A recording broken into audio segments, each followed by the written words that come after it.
আজকে সারা পৃথিবীতে সবচেয়ে বেশি প্রশংসা হচ্ছে কার? কেন? সবচেয়ে বেশি আল্লাহর গোলামদেরকে মারা হচ্ছে। এটা কি নিছকই দুর্ঘটনা, নাকি এর পেছনে রয়েছে বিশাল কোনো ষড়যন্ত্র? আজকে ইহুদির বাচ্চারা প্ল্যান নিয়েছে ফিলিস্তিন নামে কোনো ভূখণ্ড রাখবে না, আর আল্লাহ প্ল্যান নিয়েছেন ইহুদির বাচ্চারা কেউ থাকবে না। জমিন কার? আপনারা ফিলিস্তিনের মুসলমানদের সাথে থাকতে রাজি আছেন তো? হাত তুলে দেখা দেন।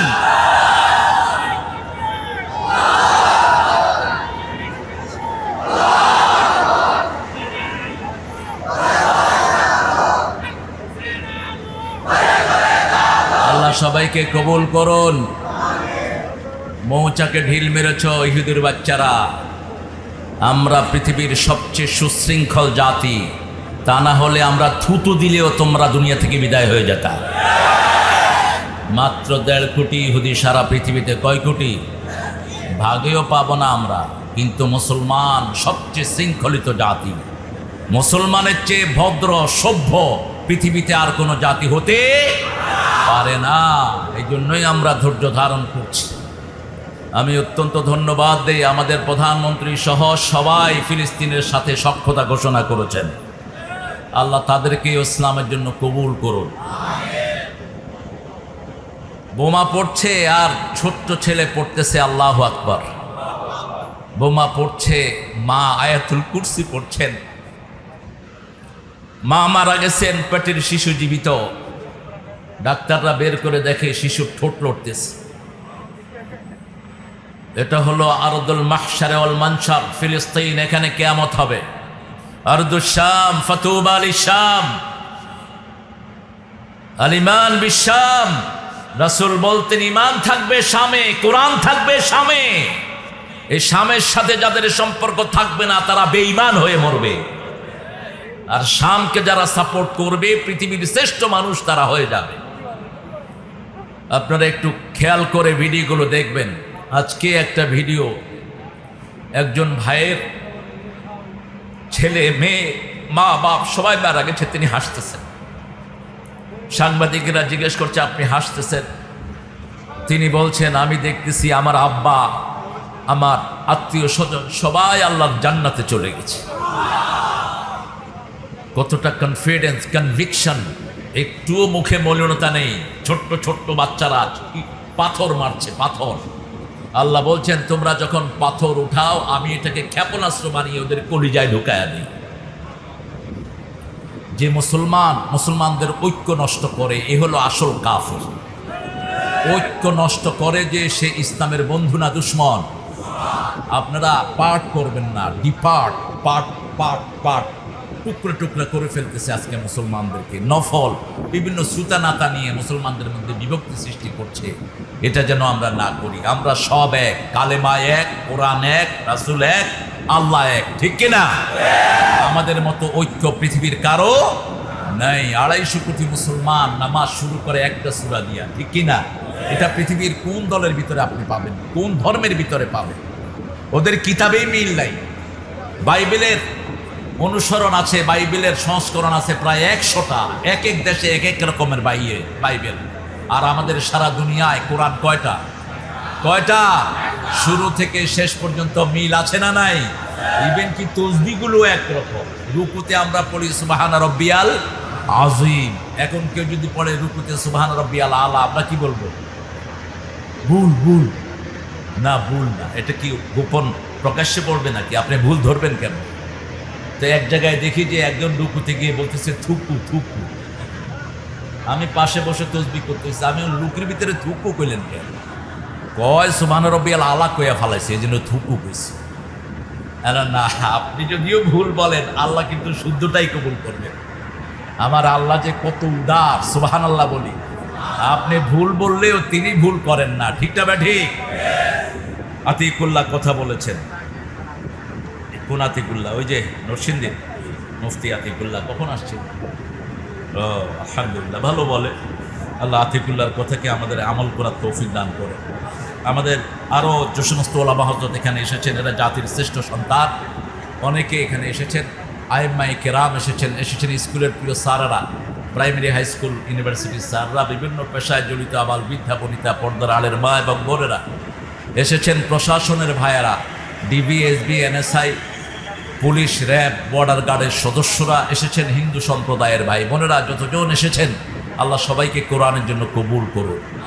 আপনারা যারা এসেছেন যদি এই নিয়তে এসে থাকেন যে আল্লাহ আমাদেরকে মাফ করে দিবেন, আল্লাহ কসম কেড়েছেন আপনাদের সব গুনাহ তিনি মাফ করে দিবেন।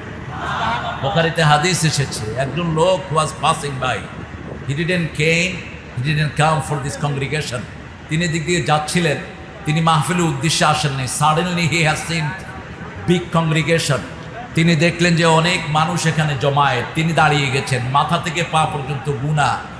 ফেরেশতারা জিজ্ঞেস করবে, আল্লাহ এই মানুষটা মাহফিলের উদ্দেশ্যে আসে নাই, আপনি কি তাকেও মাফ করে দিয়েছেন কিনা? আল্লাহ জিজ্ঞেস করবেন, আমাকে দেখেছে কিনা, আমার জান্নাত দেখেছে কিনা, জাহান্নাম দেখেছে কিনা? কিছুই দেখে নাই, না দেখে আমাকে বিশ্বাস করেছে। তোমরা ফেরেশতারা সাক্ষী থেকে যাও, আমি এই মানুষটার জীবনের গুনাহ মাফ করে দিলাম। মাহফিলে সবচেয়ে বড় লাভ যেটা, ফেরেশতারা ঘুরতে থাকে, কোথায় আল্লাহ জিকির হয়, কোথায় জিকির হয়।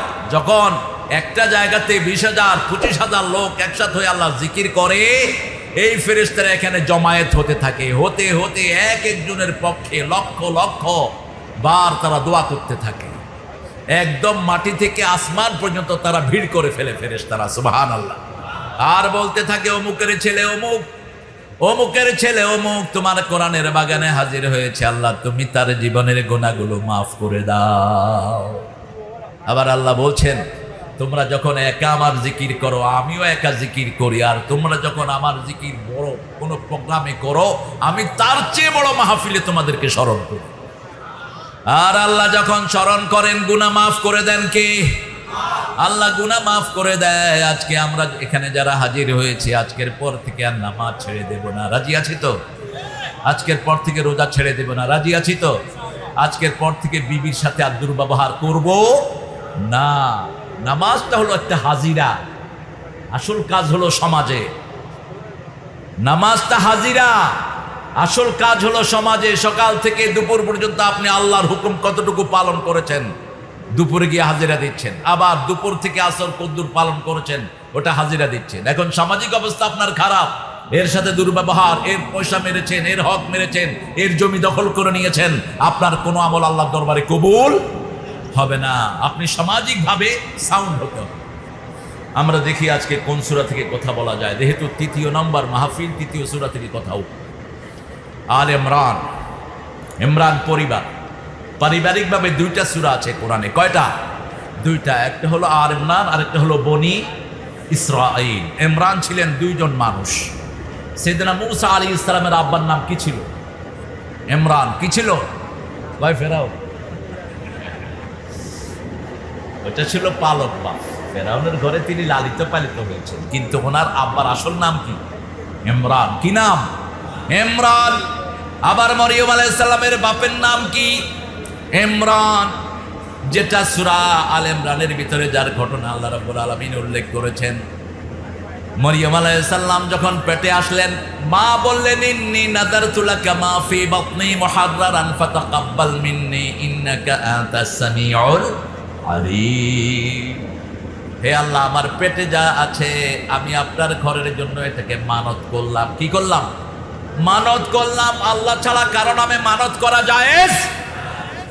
কোন পীরের নামে মানত করেছেন, শিরক করেছেন। কোন মাজারের নামে মানত করেছেন, শিরক করেছেন। অমুক মসজিদে দান করব, শিরক করেছেন। খবরদার, একজনের নামে মানত করব, তিনি কে? সূরা বাকারাতে আল্লাহ আরো স্পষ্ট করে বলছেন, মা আনফাকতুম মিন নাফাকাতিন আও নাযারতুম মিন নাযরিন ফাইন্নাল্লাহা ইয়ালামু ওয়া মা লিয-যালিমিনা মিন আনসার। মা আনফাকতুম মিন নাফাকাতিন, হোয়াটএভার মানি ইউ স্পেন্ডিং, যা কিছু পয়সা তোমরা খরচ করো, যা কিছু মানত করো, সব জানেন কে? ওয়া মা লিয-যালিমিনা মিন আনসার। যারা আল্লাহ ছাড়া কারো নামে মানত করে, কারো জন্য খরচ করে, আল্লাহ বলছেন তারা জালেম। তারা কি? জালেম। আর জালেম কখনো পুলসিরাত পার হতে পারবে না। রাসূল বলছেন, বুখারীর বর্ণনা, যুলমু যুলমাতুন ইয়াউমাল কিয়ামাহ, সমস্ত জুলুম কিয়ামতের ময়দানে অন্ধকার হয়ে আসবে, চোখে কিছুই দেখবে না। এমন কোন মানুষ নাই যে মানুষকে জাহান্নাম পাড়ি দিতে হবে, ইল্লা ওয়ারিদুহা, একজন মানুষও থাকবে না যাদেরকে জাহান্নাম পাড়ি দিতে হবে না। কোন সূরাতে? আল্লাহ রাব্বুল আলামিন এটা বলেছেন সূরা মরিয়মের ভিতরে। প্রত্যেক মানুষকে জাহান্নাম পাড়ি দিতে হবে। জাহান্নামের উপর দিয়ে যে ব্রিজটা, এটার নাম হলো পুলসিরাত। কি নাম? পুলসিরাত। কোন জালেম এটা পাড়ি দিতে পারবে না। জুলুম করেছেন, মানুষের হক মেরেছেন, নিজের আত্মীয় স্বজনের হক দেন নাই, মানুষের হক দেন নাই, আপনি এটা পার হতে পারবেন না। সে আল্লাহ রাব্বুল আলামিন সূরা আল ইমরানের ভিতরে ইমরানের পরিবারের কথা ঘোষণা করেছেন। আমরা সন্তান চাইব কার কাছে? নাকি পাগলা মসজিদে সন্তান দিতে পারে? হ্যাঁ, জায়গা হবে না তো, তিনজনই শুকনো তো।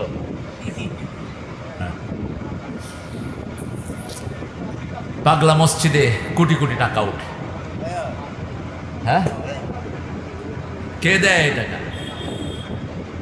হ্যাঁ, পাগলের জন্য দেয়। পাগল তো হেনে বয়ে থাকে সবসময়। পাগলের টাকার বুঝে কি? এটা দানের কোনো খাতে পড়ে না। সূরা তওবার ৬০ নম্বর আয়াতে যাকাতের ৮টা খাত আল্লাহ বলেছেন, একটা খাতের মধ্যেও মসজিদ নেই। মসজিদ নেই। মসজিদ কখন হবে? জুআলাল আরদু মাসাজিদাল লাকুম, আল্লাহর হাবিব বলছেন সারা পৃথিবী আমাদের জন্য মসজিদ। সারা পৃথিবীর মাটি মুসলমানদের কি? মসজিদ। রাসূল সাল্লাল্লাহু আলাইহি ওয়াসাল্লাম যখন মদিনায় গেলেন, খেজুর পাতা দিয়ে মসজিদ করলেন। কি দিয়ে? খেজুর পাতা, ছাউনি। ফ্লোরটা হলো বালুর। ফ্লোরটা কিসের? বালুর। রাসূল লাইলাতুল কদর রাসূলকে বলে দেওয়া হলো সাল্লাল্লাহু, এই ক্যামেরাম্যানরা শুধু আমার চেহারায় ধরে রেখো না, মানুষের চেহারা নিয়ে। হ্যাঁ, সাগরীদের এই সাগর সমান উদার মানুষগুলোর চেহারা নিয়ে। এই যে তিনজন সুন্দর মানুষ আসছে একসাথে, দুইজনেরই দাঁড়িয়ে আছে, আরেকদিন হইলে তো পরিপূর্ণই হয়ে যাবে। হ্যাঁ, হয়ে যাবে ইনশাআল্লাহ। দাড়ি তো এখন ফ্যাশন, দাড়ি এখন ফ্যাশন হিসাবে রাখবো, আমরা রাখবো সুন্নত হিসাবে, ঠিক কিনা? আমরা রাখবো কার খুশির জন্য? আল্লাহর খুশির জন্য। সব নবীদের একটা ইউনিফর্ম থাকে, সব আল্লাহর ওলিদের একটা ইউনিফর্ম থাকে, সেটা হলো কি? বাতাসের ব্যবস্থা করো। গরমে তো জান ফেটে যাচ্ছে। তাই রে, শীতকাল এখনো শুরু হয়নি। পাখা ওই সামনে দিয়ে দাও একটা। আল ইমরান, সন্তান চাইতে হবে কার কাছে? পাগলা মসজিদ আপনাকে সন্তান দিতে পারবে না। যদি এই নিয়তে টাকা দেন যে আমার একটা সন্তান হবে, আপনি শিরক করলেন, জীবনের সব আমল আল্লাহ বরবাদ করে দিলেন। আবার মাজারগুলো নাকি খুব গরম হয়, পয়সা না দিলে কি না কি করে ফেলে। গরম তো হবেই, খেতা দেয়, ল্যাব দেয়, এটার উপরে বিল্ডিং করে, তো এতে তো গরম হবেই। পয়সা দিতে হবে আপনার নিকটাত্মীয়কে। কার কথা? সূরা বাকারার ১৭৭ নম্বর আয়াত, লাইসাল বিররা আন তুওয়াল্লু উজুহাকুম কিবালাল মাশরিকি ওয়াল মাগরিব ওয়ালাকিন্নাল বিররা মান আমানা বিল্লাহ। পূর্ব পশ্চিমে মাথা ঠোকায়া কোনো লাভ, কোনো সওয়াব নাই। কে বলছেন? আল্লাহ বলছেন সওয়াব নাই। দুনিয়ার কোন মানুষ মিছিল মিটিং করে সওয়াব বানাতে পারবে? ওয়ালাকিন্নাল বির, আসল সওয়াব হলো লা ইলাহা ইল্লাল্লাহু। এই যে হৃদয় থেকে যারা বলেছেন, তাদের জন্য আকাশের সব দুয়ার আল্লাহ খুলে দিয়েছেন। হৃদয় থেকে যারা বলবেন আল্লাহু আকবার কাবীরা আলহামদুলিল্লাহ কাসীরা সুবহানাল্লাহি বুকরাতাও, আকাশের সব দুয়ার আল্লাহ আপনার জন্য খুলে দিবেন। যেটা কোনো জাহান্নামীদের জন্য আল্লাহ খুলবেন না, কোন কাফেরের জন্য খুলবেন না। ওদের রুটা যখন আকাশের কাছে নেওয়া হবে, ফেরেশতারা বলবে পচা দুর্গন্ধ, ছুঁড়ে ফেলে দাও এই আত্মা। আর মুমিনের আত্মাকে আল্লাহ রাব্বুল আলামিন জান্নাতের খুশবু মাখায়া আকাশের দিকে উঠায়া দিবেন। ফেরেশতারা দরজা খুলে দিবে আর বলবে কার আত্মা এত সুঘ্রাণে ভরপুর। প্রথম আকাশে যাবে, দ্বিতীয় আকাশে যাবে, ৭ আকাশ খুলে দেওয়া হবে। লাশটা জমিনে, রুটা আসমানে। আল্লাহ রাব্বুল আলামিন বলবেন, 7 আকাশে যখন যাবে, আমার এই গোলামের নামটা ইল্লিনের মধ্যে রেখে দাও। আল্লাহ আমাদেরকে সেই কপাল দান করে দেন। আরো জোরে বলি আমিন। সেই কপাল চান তো? চান তো? এই সূরাতে আল্লাহ রাব্বুল আলামিন 3 পরিবারের কথা বলেছেন। মুসা আলাইহিস সালামের কথা এখানে আসছে না নাই? আছে। আবার আল্লাহ রাব্বুল আলামিন ইব্রাহিম আলাইহিস সালামের কথাও বলেছেন। ইব্রাহিমকে ইহুদিরা বলে তিনি নাকি ইহুদি ছিলেন, খ্রিস্টানরা বলে তিনি খ্রিস্টান ছিলেন। এখন দেখেন আল্লাহ জবাব দিচ্ছেন কি, মা কানা ইব্রাহিমু ইয়াহুদিয়্যান ওয়ালা নাসরানিয়্যা। এইভাবে পুরাও তুমিও খাও আমারে এই। হ্যাঁ, শুধু আমি বাতাস খাওয়া জায়েজ হবে না, এটা রাসূল খান নাই কখনো। ঘুরাইলে ওনার গায়েও লাগবে, আমারও একটু লাগবে। 3 পরিবার, সাইয়েদনা ইমরানের পরিবার। কোরআনে মোট 5 পরিবারের কথা আল্লাহ উল্লেখ করেছেন। কয় পরিবার? 5 পরিবার। এক পরিবার স্বামীও জান্নাতি, স্ত্রীও জান্নাতি। আদম আলাইহিস সালামের পরিবার, আদমও জান্নাতি, হাওয়াও জান্নাতি, কিন্তু ছেলেদের মধ্যে 2 দলই আছে। আরেক পরিবার স্বামী জান্নাতি, স্ত্রী জাহান্নামী। নূহ আলাইহিস সালাম, লূত আলাইহিস সালামের পরিবার, তাহতা আবদাইনি সালিহাইনি ফাখানাতা। সূরা তাহরিমে আল্লাহ জবাব দিচ্ছেন, আমার 2 নেককার বান্দার আন্ডারে 2 জন মহিলা দিয়েছি, 2 জন মহিলা খেয়ানত করেছে। একজন হলেন নূহের স্ত্রী, আরেকজন লূতের স্ত্রী। দারাবাল্লাহু মাসালান লিল্লাযিনা আমানু ইমরাতা ফিরাউন ওয়া দারাবাল্লাহু মাসালান লিল্লাযিনা কাফারু ইমরাতা নূহ ওয়া লূত। দেখেন কি চমৎকার আল্লাহর বর্ণনা, একই সূরা। আল্লাহ বলছেন একজন মুমিনের, একজন কাফেরের স্ত্রীকে মুমিনের আদর্শ বানিয়ে দিয়েছে, আর 2 নবীর বিবিকে কাফেরের আদর্শ বানিয়ে দিয়েছে। তাহলে দ্বিতীয় পরিবার হলো স্বামী জান্নাতি, স্ত্রী কথা কন না কেন। তৃতীয় পরিবার হলো স্ত্রী জান্নাতি, স্বামী জাহান্নামী। কোন পরিবার বলেন? কি নাম? ফেরাউন। কি বিবি? আসিয়া রাদিয়াল্লাহু আনহা। রাসূল সাল্লাল্লাহু আলাইহি ওয়াসাল্লামের হাদিসের বর্ণনায় তিনি বললেন, জান্নাতে আসিয়া আল্লাহ তাকে আমার বিবি বানায়া দিবে। মরিয়ম আলাইহিস সালামেরও স্বামী হবেন কে? মুহাম্মদ সাল্লাল্লাহু আলাইহি ওয়াসাল্লাম। 4 নাম্বার, স্বামী স্ত্রী 2 জনই জাহান্নামী। আছে না নাই? কে? তাব্বাত ইয়াদা, হায় হায় পড়েন না, দেখি পড়েন।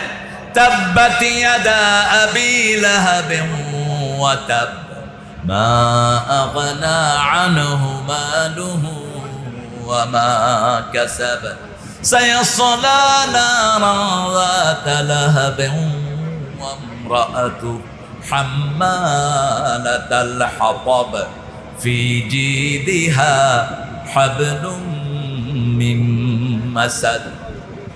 আমাদের দেশে যে কত ইমানদার লোক আছে। আমি বগুড়া থেকে আসার সময় এখানে দেখলাম জুতা মারা কেন্দ্র। জুতা মারা কেন্দ্র কি? ড্রাইভারদের পেলাম একটু খাড়া তো দেখি যে নিয়াহু আছে না, ইহুদিদের প্রধানমন্ত্রী, ওই শয়তানের ছবি দিয়ে উপরে লেখছে জুতা মারা কেন্দ্র। যাওয়ার সময় একটা জুতা আর 2টা লাথি মেরে দেয়। এটা ইমানের বহিঃপ্রকাশ হলো কি হলো না? সূরা তাব্বাত ইয়াদার উপর আমল হলো কি হলো না? তাব্বাত ইয়াদা আবি লাহাব ওয়া তাব। ধ্বংস হোক, নিপাত যাক আবু লাহাবের 2 হাত। কে শিখাচ্ছেন? আল্লাহ শিখাচ্ছেন। 5ম পরিবার, স্বামীও জান্নাতি, স্ত্রীও জান্নাতি, সন্তানও। বলেন কি নাম? নবী মোর পরশমণি।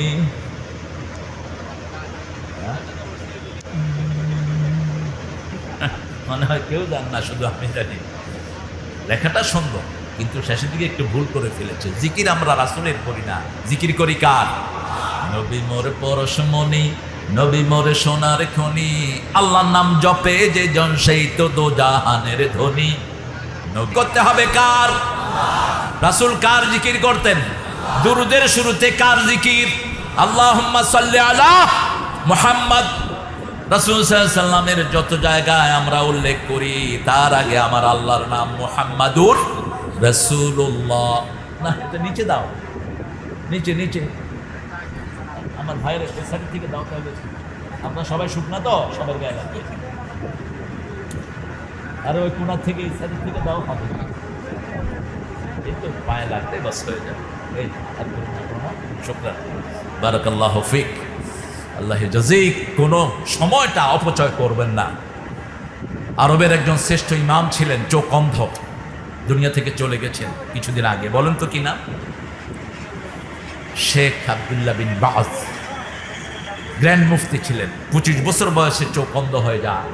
আল্লাহকে বলে, আল্লাহ চোখের আলো নিয়ে গেলেন কিন্তু মনের আলো নিয়েন না। বুখারী, মুসলিম, কোরআন যা মুখস্থ করেছি সব ভিতরে রেখে দেন। সব মুখস্থ ছিল। তিনি প্রশ্নের উত্তর দিতেন, তো প্রশ্ন করতে একটু দেরি হয় না, এই দেরির ভিতরে তিনি পড়তেন সুবহানাল্লাহ, আলহামদুলিল্লাহ, আল্লাহু আকবার, লা ইলাহা। আমি দেখেছি আমার ওস্তাদ বাইতুল মুকাররমের খতিব আল্লামা ওবায়দুল হক গাফফারাল্লাহ হাফিজাহুল্লাহ, হাটহাজারের হেড মুহাদ্দিস ছিলেন। তিনি কথা বলতেছেন, এর ভিতরে সুবহানাল্লাহ, আলহামদুলিল্লাহ, আল্লাহু আকবার। এগুলো আমাদের জন্য আল্লাহর জান্নাতে গাছ তৈরি করে দিবে, বিশাল বাগান বানিয়ে দিবে। কোনো একটা সময় অপচয় করব না, কারণ দুনিয়াতে থাকতে আসি নেই, যে কোনো সময় চলে যেতে পারি। যা কামাই করে নেওয়া যায়, একবার সুবহানাল্লাহ পড়বেন, একটা গাছ জান্নাতে হয়ে যাবে। একবার আলহামদুলিল্লাহ পড়বেন, সুবহানাল্লাহ আলহামদুলিল্লাহ একসাথে পড়বেন, আল্লাহ রাব্বুল আলামিন জমিন থেকে আকাশ পর্যন্ত খালি জায়গাকে সওয়াব দিয়ে ভরে দিবে। কিন্তু যদি পাগলা মসজিদে গিয়ে দান করে আসেন, ওইগুলো শেষ, ডিলেট। একটা সুইচ টিপ দিলে যেমন মোবাইলে সব ডিলেট হয়ে যায়, একটা শিরকের গুনাহ কেউ করলে আমলনামা সব কি ডিলেট। কারণ আপনাকে বলতে হবে কোথা থেকে পয়সা কামাই করেছেন, কোথায় খরচ করেছেন। কামাইয়ের জায়গাও বলতে হবে, খরচের জায়গাও বলতে হবে। কাকে? বড় সুন্দর হাদিস, সবগুলো হাদিস সুন্দর, হাদিসের সে সুন্দর আর কিছু হতে পারে। এখন যারা বেরিয়েছে আহলে কোরআন, তোমরা আহলে কাফের। খবরদার, হাদিসকে যারা বাদ দিবে তাদের সাথে আমাদের কোনো সম্পর্ক। হাদিস নাই, তোর জীবনে ইসলাম নাই, তুই মূর্খ, তুই নাদান। হাদিস বাদ দিয়ে তুমি চলবা কেমনে? রাসূল সাল্লাল্লাহু আলাইহি ওয়াসাল্লামের জীবনী ছাড়া আমাদের এক মুহূর্ত চলা সম্ভব নয়। রাসূল সাল্লাল্লাহু আলাইহি ওয়াসাল্লাম কত চমৎকার করে বর্ণনা দিয়েছেন, সবগুলো ঘরে রাখবেন। আবু দাউদ, নাসাই, তিরমিজি, তারপরে বাইহাকি, সবগুলো রাখার চেষ্টা করবেন। তবে একটা কিতাব রাখলেই প্রায় 19টা কিতাব রাখার সমান হয়ে যাবে। মিশকাতুল মাসাবিহ, আল্লামা যিনি মিশকাতুল মাসাবিহ রচনা করেছেন, আল্লাহ তার কবরকে জান্নাতুল ফেরদাউস বানিয়ে। এত বিশাল সম্ভার। আল্লামা তিরমিজি, আল্লামা আহমদ ইবনে হাম্বল, মুসনাদে আহমদ, বিশাল সম্ভার। এগুলো আল্লাহ যেন আমাদের ঘরে রাখার তৌফিক দান করে, বলেন আমিন। কি রাখবেন? শরৎ রচনা বলে রেখে দেয়। ছোট গল্প পড়েন, কিন্তু ছোট গল্প তো আপনাকে নাজাত দিবে না। রবি ঠাকুর শেষ জীবনে বলেছিলেন, ঠাই নাই ছোট সে তরি, তোমারই সোনার ধানে গিয়েছে বরি। সোনার তরিতে তিনি লিখছেন, ঠাই নাই ছোট সে তরি, তোমারই সোনার ধানে গিয়েছে ভরি। কি সোনার ধান তৈরি করে নিয়েছেন? জীবনে নামাজ নাই, রোজা নাই, সকাল থেকে নিয়ে রাত পর্যন্ত আল্লাহর নাম যার জীবনে একবারও নাই, তার দুনিয়াও শেষ, আখিরাতও শেষ। আপনার তরিটা বলতে হবে লা ইলাহা ইল্লাল্লাহু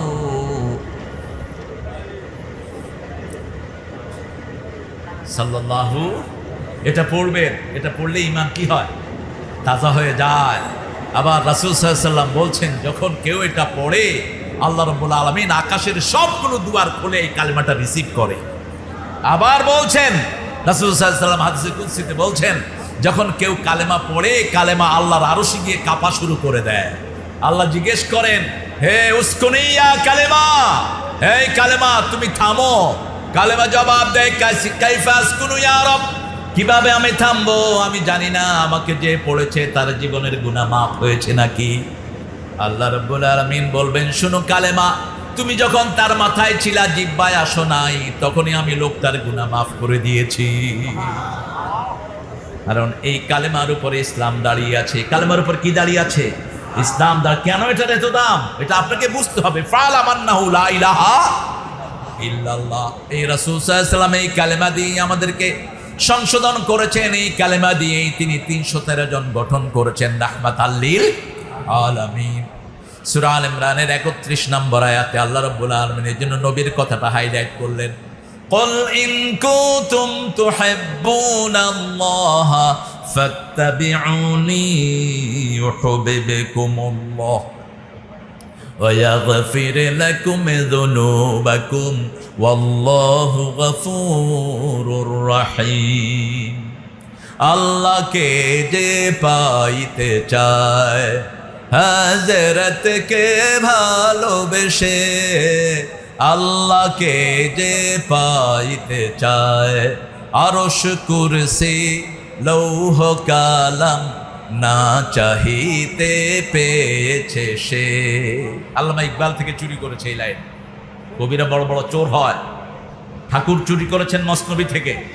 মসনবী পুরোটা গুলে খেয়েছেন গীতাঞ্জলির ভিতরে, লাইনে লাইনে অনুবাদ করেছেন তিনি, যেটা দিয়ে তিনি নোবেল নিয়েছেন। আর নজরুল নিয়েছে রুমি, হাফিজ এবং আল্লামা ইকবাল কে মোহাম্মদ से वफा तूने ये दुनिया चीज है, ये दुनिया चीज है, लौह कलम तेरे है। এই শব্দ সেখান থেকে নিয়েছে।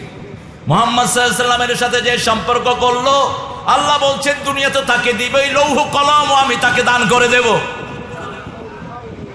রাসূলকে সবচেয়ে বেশি ভালোবাসতেন কে? জোরে বলেন। আহা, কি ভালোবাসা, কল্পনা করা যায়? একবারও ইয়া মোহাম্মদ বলে সারা কোরআনে ডাকেন নাই, একবারও ডাকেন নাই, ইয়া মোহাম্মদ বলে ডাকেন নাই। ইয়া ইয়াহইয়া খুযিল কিতাবা বিকুওয়াহ, ইয়াহইয়াকে ডেকেছেন ইয়া বলে, ওয়া মা তিলকা বিয়ামিনিকা ইয়া মূসা, কিন্তু সারা কোরআনে বিশ্বনবীকে একবারও ইয়া মোহাম্মদ বলে ডাকেন নাই। যখনই মোহাম্মদ বলেছেন, 3 বার রিসালাতের সাক্ষী আল্লাহ নিজে দিয়েছে। কিছুদিন আগে আপনারা দেখেন নাই, আজ থেকে প্রায় 10 থেকে 15 বছর আগে ইহুদিরা ইন্টারনেটে ছড়িয়ে দিল মুহাম্মদ আল্লাহর রাসূল ছিলেন না। আরো আসতে কন্যা নাউজুবিল্লাহ। আমি চিন্তা করতাম কেন রাসূলের নাম নীতি আল্লাহ মুহাম্মদ রাসূল বলে সাক্ষ্য দিচ্ছেন। আল্লাহ রাব্বুল আলামিন সূরা ফাতিরের শেষ আয়াতে বলছেন, মুহাম্মাদুর রাসূলুল্লাহ ওয়াল্লাযীনা মাআহু আশিদ্দাউ আলাল কুফফারি রুহামাউ বাইনাহুম। মুহাম্মদ আল্লাহর রাসূল সাক্ষী দিচ্ছেন কে? তার আগের আয়াতে বলছেন, ওয়া কাফা বিল্লাহি শাহিদা, সাক্ষী হিসাবে যথেষ্ট কে? কে যথেষ্ট? একজন মানুষের জন্য 5 জন সাক্ষী থাকে। কয়জন? প্রথম সাক্ষী তার কাঁধে 2 কাঁধে ফেরেশতা, কিরামান কাতিবিন ইয়ালামুনা মা তাফআলুন। কিরামান কাতিবিন আপনারা সব রেকর্ড করছে। 2 নম্বর সাক্ষী হলো মাটি। 2 নম্বর সাক্ষী কি? ইয়াউমা ইদিন তুহাদ্দিসু আখবারাহা, এই মাটি সব বলে দিবে। তার উপরে হেঁটে হেঁটে কে কোন কাজ করেছে সব বলে দিবে। কাকে? আল্লাহকে। দেখছেন চুপচাপ মাটি বসে আছে, মাটির প্রত্যেকটি বালুকণা হলো ক্যামেরা। প্রত্যেকটি বালুকণা কি? ক্যামেরা। সূরা কাফের ভিতরে আল্লাহ উল্লেখ করেছেন, মা মিন কাউলিন ইল্লা লাদাইহি রাকিবুন আতীদ, এমন কোন কথা কাজ মানুষ করে না যেটা সচিত্র ভিডিও আল্লাহ রেখে দেন। 3 নম্বর সাক্ষী তার অঙ্গ প্রত্যঙ্গ। সূরা ইয়াসিনের 65 নম্বর আয়াতে আল্লাহ বলছেন, আল-ইয়াউমা নাখতিমু আলা আফওয়াহিহিম ওয়া তুকাল্লিমুনা আইদিহিম ওয়া তাশহাদু আরজুলুহুম বিমা Kanu ইয়াকসিবুন। Today I will seal upon your mouth, your hand will speak out, your 2 feet will be the witness for that. What have you earned in your lifetime? আজকে তোমার মুখে সিল মেরে দেব, তোমার হাত কথা বলবে, পা সাক্ষী দিবে। যা কিছু তুমি কামাই করেছো অঙ্গ প্রত্যঙ্গ সাক্ষী দিবে, ঠিক কিনা? আবার সূরা বনী ইসরাঈলে আল্লাহ বলছেন, কষ্ট হচ্ছে আপনাদের? হ্যাঁ, ওয়াজ তো আল্লাহর কথা আর রাসূলের কথা, আমরা হলাম শুধু ট্রান্সফার করে দেব। আর দুনিয়া বিদ্যালয়, আখিরাত বিদ্যালয়, দুনিয়াতে থাকতে দলিল লাগে, আখিরাতে যেতেও দলিল লাগবে, ঠিক কি না? এই যে জমি জামা আমাদের দলিল আছে না, দলিল ছাড়া কোনো জমির মালিক হওয়া যায় না। আপনিও জান্নাতে যেতে পারবেন না, দুইটা দলিল লাগবে, একটা হলো কোরআন আর একটা কি, আর দুইটাই ওহী। দুইটা কি? ওহী। একটা হলো মাতলুব আর একটা হলো গায়রে মাতলুব। বেকুবগুলো বুঝে না, এই জন্য তো হাদিস মানি না। তো হাদিস না মানলে তো তুই কোরআনও মানুষ না, ঠিক না? বা ঠিক, তুই কোরআনও মানুষ না। আমাকে এক নাস্তিক অনেক আগে বলেছে, আই ডোন্ট ফলো দ্য হাদিস, you know, I don't follow any tradition of prophet. আমি কোনো নবীর সিস্টেম মানি না। I what do you follow? তুমি মানো কি? বলছে আমি কোরআন মানি। কাম হিয়ার, কোরআন মানো তো। নাস্তিকেরা মিথ্যুক হয়। কি হয়? মিথ্যুক। কাফেররা মিথ্যুক হয়। কুফরুন শব্দ হলো ঢাকা, এই জন্য চাষিকে বলা হয় কাফের। চাষিকে কি বলা হয়? আজাবাল কুফার আল বাতু। চাষি যেহেতু বীজটাকে মাটিতে ঢেকে দেয়, এই জন্য সে হলো ঢাকনেওয়ালা। সে কি? ঢাকনেওয়ালা। কাফেররা সত্যটাকে ঢেকে রাখে। কে না জানে নামাজ ফরজ, কে না জানে পর্দা ফরজ, কিন্তু মানা না। এরকম লোক আছে না নাই? কি সুন্দর করে আমার নবী সাল্লাল্লাহু আলাইহি সাল্লাম জবাব দিচ্ছেন, ইসলামে সব কিছু আছে না নাই? আমি তাকে বললাম, তুমি কোরআন মানো তো? মেঘ দে, ও তুমি শপথ করো যে আমি কোরআন মানি। খোলো কোরআন। কোরআন খুলছে, প্রথম সূরা আলহামদুলিল্লাহি রাব্বিল। প্রথম সূরার ভিতরে রাসূলের নাম আছে না নাই? হামদুন থেকে মুহাম্মদ। হামদুন থেকে কি? মুহাম্মদ। ওকে, ফরগেট ইট, গো অ্যাহেড, সামনে যাও। والذين يؤمنون بما أنزل إليك وما أنزل من قبلك وبالآخرة هم يوقنون। ও নবী আলাইহিস সালাম, আপনার উপরে যা নাজিল হয়েছে, সব নবীর উপরে যা নাজিল হয়েছে, রাসূলের জন্য একটা কাফ আর সমস্ত নবীর জন্য একটা কাফ। তার মানে হলো রাসূলকে মানলেই সব নবীকে মানার সওয়াব পেয়ে যাবে। কি অসাধারণ! সে পরে মাপ চাইলো, বলছে, আই বেগ ইউ পার্ডন, আমি আপনার কাছে মাপ চাচ্ছি। আমি জানি না যে রাসূল সাল্লাল্লাহু আলাইহি সাল্লামকে ছাড়া কোরআনের একটা পৃষ্ঠাও যাওয়া সম্ভব নয়। সারা কোরআনই রাসূলের নামে উৎসর্গ করেছেন কে? আল্লাহ। মুসা আলাইহিস সালামের নাম যদিও সবচেয়ে বেশি, 173 বার ওনার নাম এসেছে নাম হিসাবে, কিন্তু রাসূলের নাম এসেছে মাত্র 4 বার। কয়বার? মুহাম্মদ এসেছে কয়বার? আর আহমদ একবার। কিন্তু বাশিরা, নাজিরা, নবী, রাসূল হিসেবে 450 বার এই কোরআনে আল্লাহ রাসূলকে ডেকেছে। কষ্ট হচ্ছে না তো? মুহাম্মাদুর রাসূলুল্লাহ, তিনি আল্লাহর রাসূল। আবার সূরা আহজাবে আল্লাহ রাব্বুল আলামিন বলছেন যে আয়াতকে অস্বীকার করার কারণে কাদিয়ানীরা কাফের হয়েছে। কি হয়েছে? কাফের হয়েছে। ওরা এই সূরা আহজাবের 40 নম্বর আয়াত মানে না। আল্লাহ রাব্বুল আলামিন বলছেন, মা কানা মুহাম্মাদুন আবা আহাদিম মির রিজালিকুম ওয়ালাকিন রাসূলুল্লাহি ওয়া খাতামান নাবিয়্যিন ওয়া কানা আল্লাহু বিকুল্লি শাইইন আলিমা। মুহাম্মদ সাল্লাল্লাহু আলাইহি ওয়াসাল্লাম তোমাদের কারো স্বাবলম্বী পুরুষের বাপ নয়, তিনি হলেন নবীদের শেষ নবী, নবীদের শেষ নবী, খতম, নবীদের শেষ, নবীদের সিলগালা, তিনি খতম। রাসূলুল্লাহ, তিনি আল্লাহর রাসূল। ওয়াকান আল্লাহু বিকুল্লি শাইইন, সব কিছুর জ্ঞান কার কাছে? এবার সূরা আল ইমরানে আল্লাহ বলছেন, আমা মুহাম্মাদ ইল্লা রাসূল قد خلت من قبله الرسل أفإن مات أو قتل انقلبتم على أعقابكم ومن ينقلب على عقبيه فلن يضر الله شيئا سيجزي الله الشاكرين। কষ্ট হচ্ছে আপনাদের না? একটু জোরে বলেন তো আল্লাহু আকবার। হ্যাঁ, জোরে। এখন এগুলো বেশি পড়বেন, কারণ এগুলো খোরাক, এগুলো খাওয়া। এগুলো কি খাওয়া? সামনে দাজ্জাল আসতেছে, যে কোনো সময় দাজ্জাল আসবে। দাজ্জাল যখন আসবে, কাউকে কারো সামনে বলবে আমি আল্লাহ, কারো সামনে বলবে আমি নবী, কারো সামনে বলবে আমি ওলি। দাজ্জালকে আল্লাহ কি ক্ষমতা দিবেন দেখেন, সূর্যটাকে আটকায় রাখবে। 40 দিন থাকবে দাজ্জাল। কয়দিন? দাজ্জালের একদিন হবে 1 বছরের সমান। বুঝলেন? কলকাতা ঢিল হয়ে গেছে না, ঠিক আছে, অনেকক্ষণ ধরে বসে আছেন তো, এটাকে চাপায় রাখবেন না। এটা নামাজও হলেও রাসূল বলেছেন আগে পেশাব করে আসুন। ইমাম সাহেবেরও যদি এটা ধরে, তিনি এমনি এমনি করে দাঁড়ানোর দরকার নেই। আপনি কি করবেন? পিছনে একজনকে টেনে দিয়ে আপনি চলে যান বাথরুম, আপনি কাজ সেরে তারপরে আসেন, আপনার নামাজের কিছুই হবে না। তো অনেক মুফতি বলেছেন যদি কথা বলে তাহলে নষ্ট হয়ে যাবে, কিন্তু অনেকে বলেছেন না, কথা বললেও নষ্ট হবে না। এটা দলিল আছে। রাসূল সাল্লাল্লাহু আলাইহি ওয়াসাল্লাম একদিন যোহরের নামাজ 2 রাকাত পড়েছে। কয় রাকাত? 2 রাকাত পড়ে বসে আছেন। এখন সাহাবায়ে কেরাম মনে করছে আজকে থেকে তো যোহরের নামাজ কয় রাকাত? সাহাবায়ে কেরাম কোনো কথা বলছেন না, বোধহয় নতুন শরীয়ত হয়েছে, নামাজ কয় রাকাত?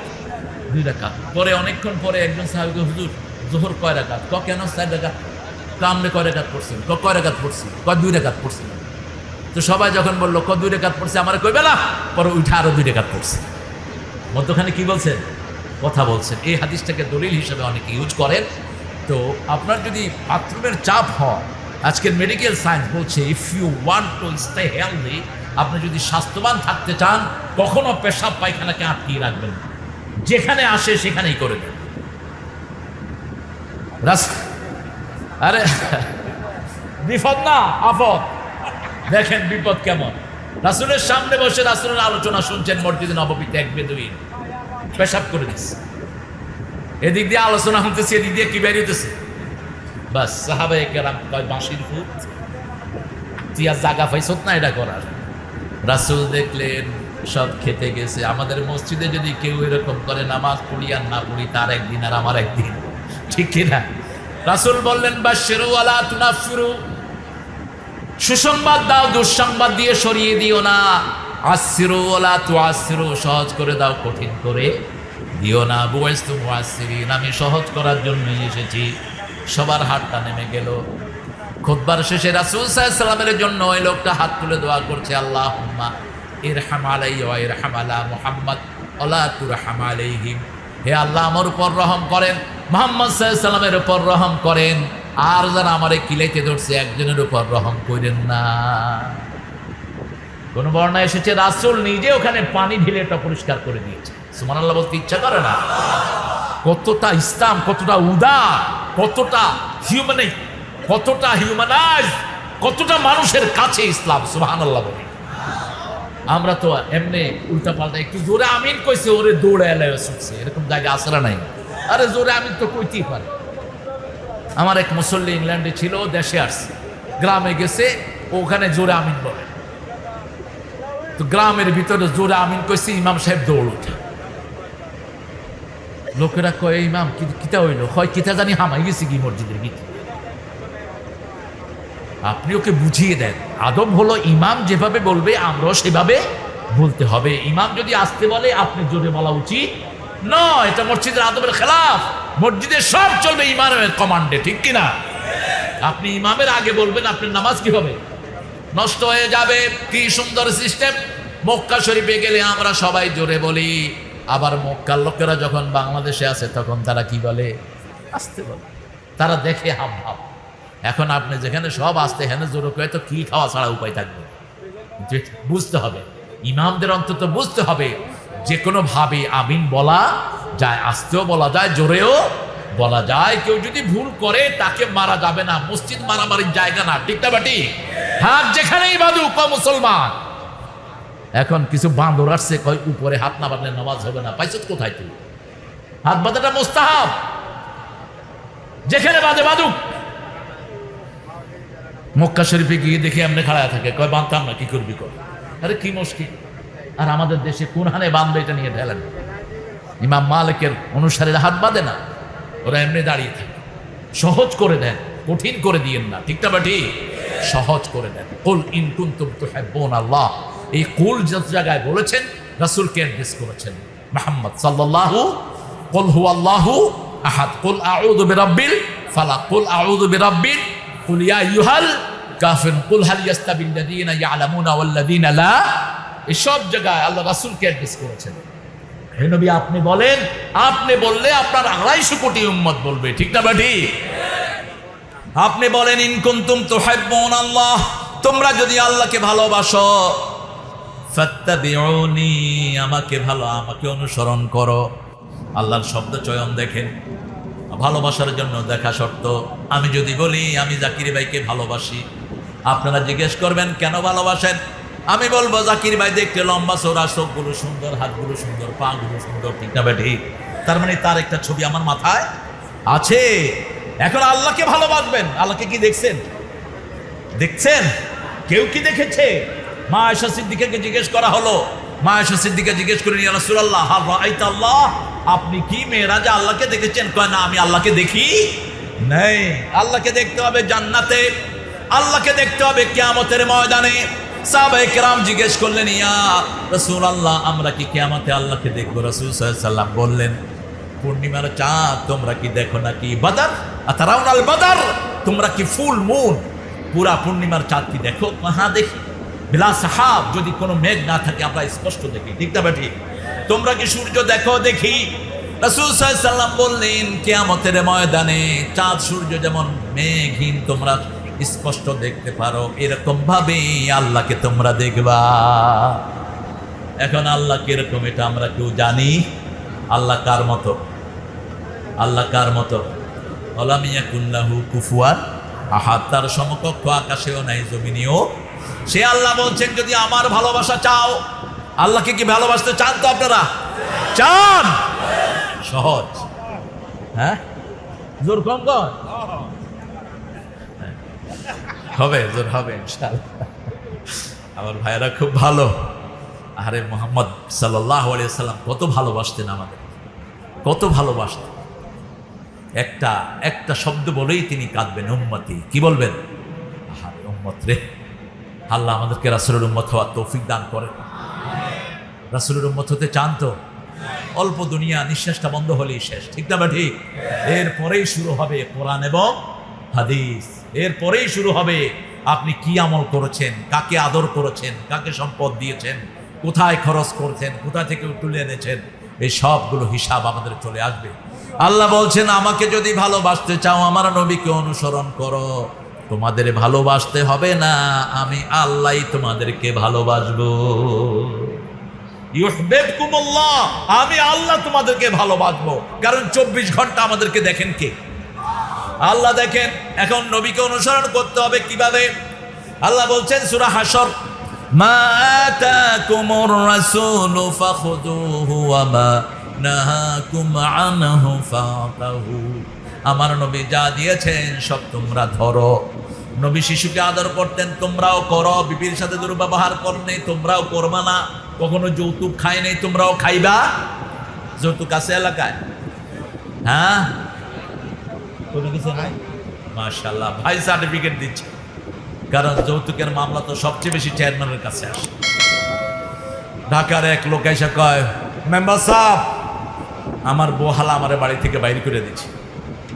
বহালা বাইর করে দিচ্ছে গেলা, বউয়ের বাপের বাড়ি থেকে খাট আনছিল, ওইটার উপরে হইয়া হইয়া ঝগড়া শুরু করছিলাম।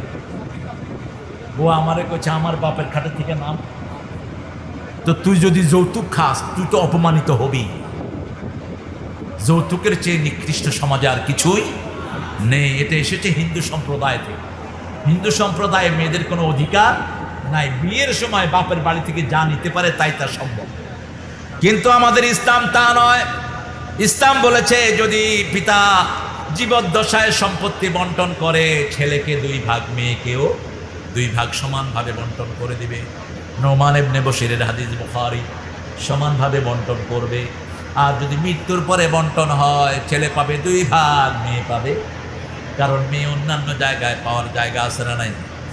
মেয়ে পাবে স্বামীর অংশে, মেয়ের সম্পত্তি আছে না নাই? ছেলে মেয়ের সম্পত্তিতে আছে না নাই? পিতামাতার সম্পত্তিতে আছে না নাই? কিন্তু কোনো খরচ নাই। আর যত খরচ সব কার? সব কার? বিয়ের পরে যখন আপনার আব্বা আম্মা চলে যায়, ছেলে যখন বেড়াতে আসে, মেয়ে যখন বেড়াতে আসে, খরচ কার? চেয়ারম্যান সাহেবের বাড়িতে আসলো ঈদের আগে দিয়ে তার বোন, এখন ঈদের জামা, পায়জামা, লেংটি যা আছে সব কিনতে হবে, ঠিক কিনা? খরচ ছেলের। এই জন্য আল্লাহ ছেলেকে বেশি দিয়েছে, এটা বুঝতে হবে। কুল ইন কুনতুম তুহিব্বুন আল্লাহ, তোমরা যদি আল্লাহকে ভালোবাসতে চাও ফাত্তাবিউনি, আমার নবীকে অনুসরণ করো। জন্ম থেকে মৃত্যু পর্যন্ত নবীর সুন্নত আছে না নাই? কোন তার সুন্নত নাই দুনিয়াতে। দেখেন কার্ল মার্কসের কোনো সুন্নত নাই, হেগেলের কোনো সুন্নত নাই, বার্নার্ড রাসেলের কোনো সুন্নত নাই, কিন্তু আমার নবী সাল্লাল্লাহু আলাইহি ওয়াসাল্লাম বলেছেন জন্মের পরেই আমার সুন্নত শুরু। যখন সন্তান পেটে আসে সেই সময় মাকে বলবা বেশি করে কোরআন তেলাওয়াত করতে। সন্তান যখন পেটে আসে মা বেশি করে নামাজ পড়বে, ওই প্রভাব বাচ্চার উপরে পড়বে। সন্তান জন্ম হওয়ার পরে তার কানে আজান দাও। কি দাও? আজান দাও। কে দিবে আজান? কে দিবে? পিতা। এটা আপনারা জানেন। কে দিবে? পিতা। প্রথম পিতা দিবে আজান। এখন তো আমরা হুজুর হায়ার করে আনি, ঠিক আছে, হুজুরকে কিছু হাদিয়া দিই। হুজুরদের তো বেতন সবচেয়ে কম। এই কিরে দেখেন অবস্থা। আমরা এখানে কোরআন হাদিস করতেছি, হেয়ার কার উপরে চড়া হয়েছে। বাড়ির পাশে এসেও কোরআন শুনতে পারেন, এরকম পোড়া কপাল আছে না নাই?